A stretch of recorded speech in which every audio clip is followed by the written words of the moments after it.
சொந்தத்துக்கே எருவாக வேண்டியதானா? நம்ம சொந்த ஊருக்கு போறது எப்போ? உள்ள ஊட்டி முகத்தை பாக்குறது எப்போ? இன்னும் எத்தனை நாளைக்கு தான் பொறுமை இருக்கிறது? 1000 ஆண்டுகள் ஆகட்டுமே, நம் பொறுமையின் பொருள் மட்டும் விளங்கட்டுமே. 1000 ஆண்டுகள் ஆகட்டுமே, நம் பொறுமையின் பொருள் மட்டும் விளங்கட்டுமே. வரும் காலத்திலே நம் பரம்பரைகள் நாம் அடிமை இல்லை என்று முழங்கட்டுமே. ஏன் என்ற கேள்வி இங்கு கேட்காமல் வாழ்க்கை இல்லை.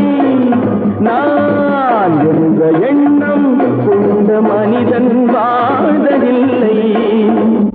உகடி, சீக்கிரமே இந்த தீவு சொற்கவரி ஆகிவிடும் போது எல்லாம் இந்த அடிமைகளின் உழைப்பால் தானே?